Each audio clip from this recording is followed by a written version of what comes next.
बिस्मिल्लाहिर्रहमानिर्रहीम, अस्सलाम वालेकुम। मैं शाहिद सकलैन हूँ। आप मुझे मेरे यूट्यूब चैनल फेसबुक पेज पे देख रहे हैं। आज 5 दिसंबर है, जुम्मतुल मुबारक का दिन है। सोशल मीडिया पे एक ख़बर बहुत ज़्यादा वायरल हो रही है और वो ख़बर ये है कि बरतानिया ने पाकिस्तानी तलबा के ऊपर पाबंदी लगा दी है, जिससे पाकिस्तानी तलबा का जो मुस्तकबिल है वो दाव पे लग गया है। इस खबर में हकीकत है, ऐसा हुआ है। कौन सी ऐसी यूनिवर्सिटीज़ हैं जिन्होंने बाकायदा तौर पर पाकिस्तानी तलबा के दाखिले रोक दिए हैं और अभी वो दाखिले नहीं कर रही हैं। कुछ ऐसी यूनिवर्सिटीज़ भी हैं जहाँ पे तलबा दाखिला ले चुके थे, एडमिशन ले चुके थे या फ़ीस पे कर चुके थे, लेकिन उनकी फ़ीस और उनके वो जो दाखिले हैं वो कैंसिल कर दिए गए हैं। बहुत ही जो है वो अफसोसनाक ख़बर है जो आज आपके साथ शेयर करनी है। ऐसा क्यों हो रहा है? क्या ये फ़ैसला इमिग्रेंट्स वाला जो मामला है उसके साथ जुड़ा हुआ है? कौन सी ऐसी यूनिवर्सिटीज़ हैं, जो आपको नाम बताऊंगा, जिनमें अगर एडमिशन आपने लिया है या कोई लेने जा रहा है तो उसमें मामला ख़राब हो सकता है, और ऐसी कौन सी यूनिवर्सिटीज़ हैं जिन्होंने कहा भाई हमने तो ये अब एडमिशन करने ही नहीं है। ना सिर्फ पाकिस्तान बल्कि इसमें बांग्लादेश और भारत भी शामिल हैं। ये फ़ैसला क्यों हुआ, कैसे हुआ, इसके क्या असरात होने जा रहे हैं, आज की इस वीडियो में आपको इन तमाम चीज़ों की तफसील बताएंगे जनाब। तो हम आपको बताते हैं कि कई यूनिवर्सिटियों ने, जिनमें पाकिस्तान, बांग्लादेश और भारत के तालिब इल्म हैं, इनके ऊपर बाकायदा तौर पर पाबंदियाँ लगा दी हैं। आखिर ये फ़ैसला क्यों लिया गया है, इसके हवाले से बात करते हैं। आपको याद होगा कि सन 2025 के वस्त में कुछ ख़बरें आना शुरू हुई थी। अच्छा, जब से ये केयर स्टारमर की हुकूमत आई है और स्पेशली जो शबाना महमूद साहिबा हैं, जब उनको लाया गया तो जो सबसे बड़ी बात की जा रही है अब भी बरतानिया में वो इमिग्रेंट्स के हवाले से है, चाहे वो हुकूमत है या चाहे वो अपोजिशन है। इवन पिछले दिनों फार राइट्स, नाइजल फराज, जितने भी चीज़ें हम आपसे डिस्कस कर चुके हैं, आपको पता है, वहाँ पे बड़ी तवातुर के साथ और हर पॉलिटिकल पार्टी अपने मंशूर में भी और अपनी तकारीर में भी और अपने सारे मामलात में इमिग्रेंट्स इमिग्रेंट्स इमिग्रेंट्स को निकालो, इमिग्रेंट्स को यहाँ आना नहीं होना चाहिए, बरतानिया के लोगों का हर चीज़ पे हक़ है, सख्त कवानीन बनाए जाएँ, किसी को इजाज़त ना दी जाए कि वो बरतानिया है। जो बरतानिया में रह रहा है वो अगर बरतानिया को सर्व कर रहा है तो ठीक है, नहीं तो बेशक उसको निकाल दो। ये सब चीज़ें हम आपको बारहा बता चुके हैं और आपको रोज़ सुनने को भी मिल रही हैं।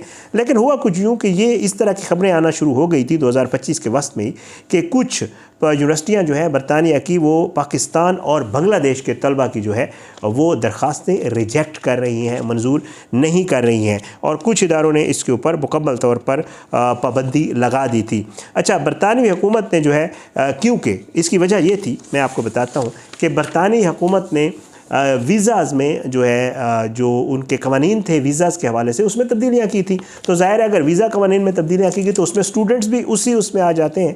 तो बहरहाल जी, बरतानवी हुकूमत ने स्टूडेंट वीज़ा के हवाले से भी कुछ नई जो है वो असूल बना दिए थे, और वो असूल उन्होंने यूनिवर्सिटीज़ को बाकायदा तौर पर कन्वे कर दिए थे। हर यूनिवर्सिटी पर यह ज़िम्मेदारी थी कि वो सिर्फ़ हकीकी तलबा को स्पॉन्सर करेगा। आपको पता है यहाँ से लोग जाते हैं, वहाँ पे बहुत कुछ होता है। अगर किसी यूनिवर्सिटी के स्टूडेंट वीज़ा रिजेक्शंस 5% से ज़्यादा हो जाएं तो उसका स्पॉन्सर लाइसेंस ख़तरे में पड़ जाता है। यूनिवर्सिटियाँ पहले हर साल लाखों पाउंड कमा रही थी इंटरनेशनल तलबा से, लेकिन अब हुकूमत ने साफ कह दिया है कि अगर गलती करोगे तो लाइसेंस कैंसल हो जाएगा। अब इसका नतीजा क्या निकला? इसका नतीजा ये निकला कि यूनिवर्सिटियों ने फ़ौरन हाई रिस्क मवाले से आने वाले दरख्वास्तों को रोकना शुरू कर दिया है। अब जनाब, इसमें है क्या? इसमें यह है कि 2025 में पाकिस्तान और बांग्लादेश के तलबा के वीज़ा रिजेक्शन रेट्स बहुत ज़्यादा बढ़ गए हैं। पाकिस्तान तकरीबन 18% रिजेक्शन रेट तक पहुँच गया है, और इसके अलावा बांग्लादेश 22% तक। अब आप खुद सोचें, 18-22 बहुत बड़ा रेट होता है। और भारत जो है उसमें भी उनके हवाले से भी कहा जा रहा है कि जी यूनिवर्सिटीज़ में उनका रिजेक्शन रेट बहुत ज़्यादा जो है वो बढ़ गया है। अब कुछ यूनिवर्सिटीज़ ने ये काम शुरू किया तो जो बाकी थे उन्होंने जब देखा कि ये तो सबसे आसान तरीका है, तो उन्होंने भी इसी को ही मामले को लागू करना शुरू कर दिया, और जो नए स्टूडेंट्स एडमिशन्स थे पाकिस्तान, भारत और बांग्लादेश से, उनको मुकम्मल तौर पर रोक दिया जनाब। अच्छा, अब इसमें एक और चीज़ जो है जिसने इस सारे मामले को ख़राब किया या जो इसकी वजह बनी, वो थी असाइलम क्लेमर्स। आपने पिछले दिनों सुना होगा कि पाकिस्तान के जो स्टूडेंट्स हैं वो सबसे ज़्यादा असाइलम बरतानिया में क्लेम कर रहे हैं। अब इसमें जो है कुछ स्टूडेंट्स जो है वो बरतानिया पहुंचते हैं स्टूडेंट वीज़ा पे और पहुंचकर कहते हैं कि मैं अपने मुल्क वापस नहीं जा सकता, मुझे पनाह चाहिए। ये रुझान ख़ास तौर पर पाकिस्तान और बांग्लादेश में बहुत ज़्यादा जो उनके स्टूडेंट्स थे उनका ये क्लेम जो है, ये रुझान बहुत बढ़ा और बहुत बड़ी तादाद में क्लेम्स की जो दरख्वास्तें थी वो पाकिस्तानी स्टूडेंट्स की तरफ से डाली गई। अब उसके ऊपर जिससे इमिग्रेशन दफ्तर और यूनिवर्सिटियाँ ज़ाहिर बात है दोनों परेशान हो गई और हुकूमत ने कहा कि ये तालीम नहीं है बल्कि ये वीज़े का गलत इस्तेमाल है। वहाँ की हुकूमत ने कहा, उन्होंने कहा कि स्टूडेंट वीज़ा पे लोग आते हैं, यहाँ पे पढ़ाई कम करते हैं, दूसरे मामलात में पड़ जाते हैं, कमाई करते हैं, जब देखते हैं कि एजुकेशन कंप्लीट होने वाली है या एजुकेशन में कोई मसला हो रहा है तो फौरी तौर पे असाइलम की एप्लीकेशन डाल देते हैं और असाइलम की एप्लीकेशन फिर उसकी अपील और फिर दूसरे मामलात वो चलते रहते हैं। तो काफ़ी अरसे तक जो बरतानिया की हुकूमत है या जो बरतानिया है उसको इनका बोझ बर्दाश्त करना पड़ता है, बेनिफिट्स देने पड़ते हैं। बहुत सारे ऐसे मामलात हैं जो बरतानवी हुकूमत इनके लिए कर रही होती है। तो इसलिए उन्होंने कहा कि भाई ये तो हमारे वास्ते हमें तो हमारे ये बिल्कुल हमें वारा ही नहीं करता, अगर मैं आप सादा ज़बान में आपको बताऊं तो। बहरहाल उसकी एक वजह ये असाइलम क्लेमर्स भी जो है वो बन गए और ये ज़ाहिर है सख्ती की एक दूसरी वजह भी थी।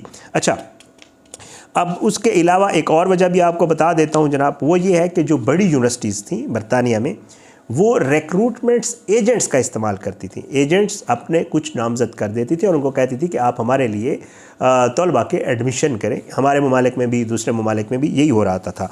लेकिन कई रिपोर्ट्स में वो कहते हैं कि देखने में आया कि कुछ एजेंट्स जो है वो 2 नंबरी करना शुरू हो गए। क्या करना शुरू हो गए? 2 नंबरी। अब उसमें क्या होता था? उसमें ये होता था सबसे पहले कि जी एक तो जो डॉक्यूमेंट्स तैयार किए जाते थे वो फेक डॉक्यूमेंट्स होते थे। स्टूडेंट की कुछ रिक्वायरमेंट्स होती हैं यूनिवर्सिटीज़ की कि स्टूडेंट के पास ये होना चाहिए, ये होना चाहिए, उसके पास इतनी फ़ीस के अलावा इतने पैसे होने चाहिए, उसका जो अपना जो बैंक स्टेटमेंट है उसमें ये होना चाहिए। सब चीज़ें आपको पता है, जो स्टूडेंट्स जाते हैं उनको आइडिया है। तो भाई यहाँ पर जो एजेंट्स थे उन्होंने फेक डॉक्यूमेंट्स तैयार करने शुरू कर दिए। और उसके अलावा वहाँ पर एक रिक्वायरमेंट होती है आपके मेडिकल टेस्ट का। तो जो टेस्ट वेस्ट मेडिकल के थे और जो लैंग्वेज वगैरह इनके टेस्ट थे वो भी गैर मुस्तनद जगहों से होते थे, जो एक अगेन एक प्रॉब्लम था उनके लिए। आपको पता है उन्होंने अब कह दिया है कि जी आपका जो लेवल है वो इतना होना चाहिए, जैसे ए लेवल, A+ लेवल में वो चाह रहे हैं कि आपकी इंग्लिश बहुत अच्छी होनी चाहिए अगर आप यहाँ बरतानिया में रहना चाहते हैं। अच्छा, उसके अलावा जो एजेंट्स थे तलबा को कहते कुछ थे, वहाँ जाके कोई और मामला होता था तो तलबा कंप्लेंट्स करते थे यूनिवर्सिटीज़ के, भाई हम तो आपके एजेंट्स के थ्रू आए हैं। तो एक ये मामला भी होता था। फ़ाइलें सही तैयार नहीं होती थी जो स्टूडेंट्स की होती थी, और फिर उसके जो रीज़न, ये सारी जो वजूहत थी जब इकट्ठी होती थी स्पेशली स्टूडेंट्स के केस में, एजेंट्स वाले मामले के ऊपर, तो रिजेक्शन का रेट बढ़ जाता था। यूनिवर्सिटीज़ को भी तो नुकसान है, जैसे मैं आपको पहले बता चुका हूँ। हुकूमत ने कहा भाई इतना रिजेक्शन रेट हुआ तो लेसन्स मारे। तो इस वजह से अब ये भी एक इशू है जिसकी वजह से ये मामला हुआ है और यूनिवर्सिटियाँ मज़ीद मोहतात लग रही हैं। बहुत सारे लोग ये समझ रहे थे कि शायद ये फ़ैसला पाकिस्तान या बांग्लादेश के ख़िलाफ़ जानबूझकर किया गया है। ये बाकायदा सोशल मीडिया या उसके ऊपर डिबेट हो रही थी। लेकिन बरतानी यूनिवर्सिटियों का एक जो है वो इसके ऊपर एक मौक़िफ़ है। वो ये कहते हैं कि ये फ़ैसला टोटली मेरिट बेस्ड है और पॉलिसी बेस्ड है, और ये सब कुछ हुकूमत के क़वानीन की वजह से और हुकूमत के जो है वो उसकी वजह से, अपना दबाव की वजह से भी है कि अगर वो 5% वाले रोल को तोड़ेंगी जो रिजेक्शन रेट है तो उनका लाइसेंस मनसूख हो सकता है। यानी ये मसला सिर्फ इमिग्रेशन कंट्रोल का है और ना कि किसी मुल्क के ख़िलाफ़ तासुब का, या बरतानवी हुकूमत या कोई यूनिवर्सिटी किसी भी मुल्क के ख़िलाफ़ कोई स्पेसिफिक तासुब नहीं रखती कि पाकिस्तान और बांग्लादेश और भारत के ख़िलाफ़ है और किसी के ख़िलाफ़ नहीं है। तो वो कहते हैं भाई मेरिट पे जो भी होगा हम करेंगे। बहरहाल पाबंदी का सबसे ज़्यादा नुकसान किन लोगों को हुआ मैं आपको बता देता हूँ। एक, जो दाखिला ले चुके थे, दूसरा वीज़ा अप्लाई कर चुके थे, ज़ाहिर है एडमिशन ले लिया, वीज़ा अप्लाई हो गया, सब खर्चे होते हैं ना, मुफ्त में तो सब कुछ होता नहीं है यहाँ पे। या इनके अलावा वो लोग थे जो अपनी फ़ीस किसी यूनिवर्सिटी में जमा करवा चुके थे। मैं यूनिवर्सिटीज़ के नाम भी आपको बताता हूँ, आपको थोड़ा मज़ीद आइडिया हो जाएगा कि ये किन यूनिवर्सिटीज़ के लिए था। उनको भी नुकसान हुआ। टिकट ख़रीद चुके थे, आप जहाज़ का टिकट ख़रीद चुके हैं और आप पे पाबंदी लग गई, आपका कैंसिल हो गया, तो ये बड़ा मसला हुआ, रिजेक्ट हो गया। इनमें ज़्यादातर लोग जो थे वो पाकिस्तान, बांग्लादेश और भारत से थे, और कई यूनिवर्सिटियों ने इनके दाखिले मौखर कर दिए या कुछ ने बाकायदा तौर पे कैंसिल कर दिए। तो ये एक वजह बनी। जी, मुमकिन तौर पर आने वाले महीनों में कहा यह जा रहा है कि ये जो कवायद व ज़वाबित हैं ये मज़ीद सख्त हो सकते हैं। यूनिवर्सिटियाँ सिर्फ इन्हीं ममालिक में भर्ती करेंगी जहाँ रिजेक्शन कम हो। एजेंट्स पर सख्त ऑडिट किया जाएगा, ये कहा जा रहा है। तलबा से माशी फ़ंड्स और दस्तावेज़ात का सख्त चेकअप होगा, पहले नहीं होता था। हम मैंने भी देखा है कि कोई जा रहा है तो वो इधर उधर से पैसे इकट्ठे करके, या इवन यहाँ पे तो बैंक स्टेटमेंट भी बन जाते हैं, मन के वो वहाँ पे जाके तो वो सारा क्लियर कर देता था, तो हो जाता था। अब ये बहुत सख्ती हो गई। पाकिस्तान, बांग्लादेश और भारत के तलबा को मुस्तकबिल में मज़ीद मजबूत दस्तावेज़ात, बेहतर माली सबूत और दुरुस्त फाइलिंग की जो है वो बड़ी अशद ज़रूरत होगी आने वाले दिनों में जो है ये सब वजूहात थी जो सामने आई। तो बहरहाल जनाब ये वो असल वजूहात थी जिनकी वजह से बरतानिया ने पाकिस्तान, बांग्लादेश और भारत के तलबा के ऊपर जो है वो सख्ती की है, पाबंदी लगाई है। लेकिन ये कहा जा रहा है कि ये पाबंदी जो है वो मुस्तकिल नहीं है बल्कि आर्जी बुनियादों के ऊपर है और उम्मीद ये है कि जल्द जो है ये पाबंदी हटा ली जाएगी। अब मैं आपको बताता हूँ जनाब कि कौन कौन सी ऐसी यूनिवर्सिटीज़ हैं जिनका नाम आया है। 9 ऐसी यूनिवर्सिटीज़ हैं जिन्होंने ये सब कुछ किया है। उनमें जो है सबसे ज़्यादा जो है वो यूनिवर्सिटी सबसे पहले जो है वो वुल्वरहैम्पटन यूनिवर्सिटी है, यूनिवर्सिटी ऑफ चेस्टर है, कोवेंट्री यूनिवर्सिटी है, संडरलैंड यूनिवर्सिटी है, यूनिवर्सिटी ऑफ हर्टफोर्डशायर है और लंदन मेट्रोपॉलिटन यूनिवर्सिटी शामिल है। और इसमें हज़ारों पाकिस्तानी और बांग्लादेशी तलबा जो है वो एडमिशन्स लेते हैं यहाँ पे। और ये इनके लिए नई पॉलिसियों के बाद शदीद परेशानी और यह गैर यकीनी सूरत हाल का ये सब कुछ बायस जो है वो बन रहा है। ताम यूनिवर्सिटी हुकाम का कहना है कि आर्जी हैं और इंशाअल्लाह हालात बेहतर होने पर इन सारे मामलात के ऊपर जो है वो नज़रसानी ज़रूर की जाएगी। ये वो असल हकीकत थी जो आपने देखा है। मैं क्योंकि बरतानिया और दूसरे ममालिक से रिलेटेड इस तरह की वीडियोज़ करता हूँ, कोशिश ये होती है कि जो चीज़ें क्लियर हों, जो चीज़ें बेहतर अंदाज में समझा सकूँ आप तक पहुँचाता हूँ। तो ये सब इसकी वजूहत थी, ये सब मामला था।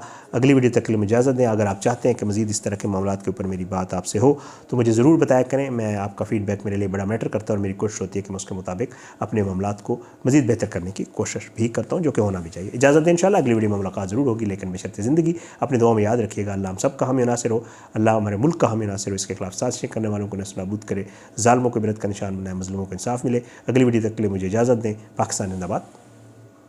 अल्लाह हाफ़िज़।